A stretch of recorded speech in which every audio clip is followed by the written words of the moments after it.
આથી સઘળા દેવોએ તે હિરણ્યકશિપુ રૂપી મોટા હાથીનો વધ કરવાને વિષ્ણુની પ્રાર્થના કરી.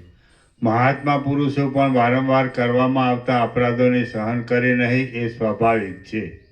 એ પ્રાર્થના ઉપરથી વિષ્ણુએ હિરણ્યકશિપુને મારવા માટે ઋષિનું સ્વરૂપ ધર્યું.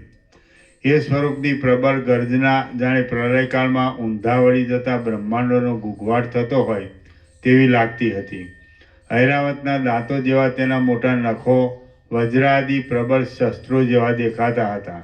તેના દાંતોનું મંડળ સ્થિર થયેલી વીજળીઓના સમૂહની જેમ ચમકતું હતું અને અગ્નિઓ જેવા તેના પ્રદીપ્ત કુંડળો માથું હલાવાને લીધે દશે દિશાઓમાં ભ્રમણ કરતા હતા.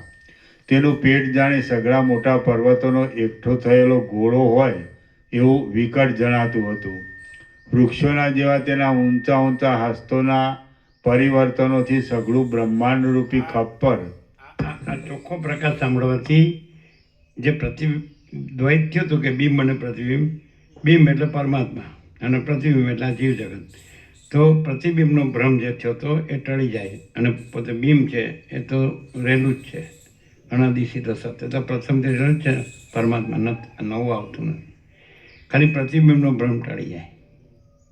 ખ્યાલ આવે? એને માટે આ તત્વબોધ એટલે પરમાત્માનો બોધ. તત્વ એટલે પરમાત્મા. તો એમ કે કેવળ પરમાત્મા છે અને પ્રતિબિંબ નથી એટલે ક્લિયર થઈ જાય.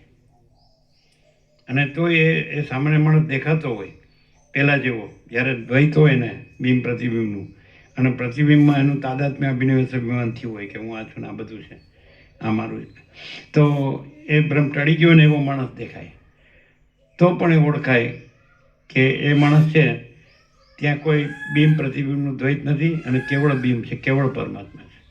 અને એ ત્યાં શું હોય તો કેવળ પ્રકાશ, કેવળ આનંદ, કેવળ શાંતિ.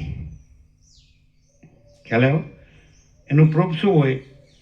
ત્યાં શું હોય તો કે અનંત પ્રકાશ, અનંત આનંદ, અનંત શાંતિ, સંપૂર્ણ પ્રકાશ, સંપૂર્ણ આનંદ, સંપૂર્ણ શાંતિ. ખ્યાલ આવ્યો? એ જ ત્યાં પ્રકાશ શું હોય એ ખબર પડે એમ. એટલે ખાલી વિચારવાણી શબ્દ અર્થમાં નહીં, એ ન બોલે તોય, એ બોલે વ્યવસ્થિત એટલે નહીં. એ જે કેવળ પરમાત્મા જ રહ્યા છે અને બીજું કંઈ રહ્યું જ નથી, તો એવું ત્યાં હોય. એ વ્યક્ત કરે કે ન કરે. અને જો દ્વૈત ભ્રાંતિ રહ્યો હોય તો ગમે એટલું પરમાત્માનું કેવળપણું વ્યક્ત કરે ને તો ત્યાં ન અનુભવાય. અને કેવળ પરમાત્મા પણ રહ્યું હોય ને તો વ્યક્ત ન કરે ને તોય અનુભવાય. એટલે કાંઈ વિચારવાણી શબ્દાર્થથી નથી અનુભવાતું, કેવળપણું પોતાના કેવળપણાથી અનુભવાય છે. ક્લિયર થાય? ચાલો.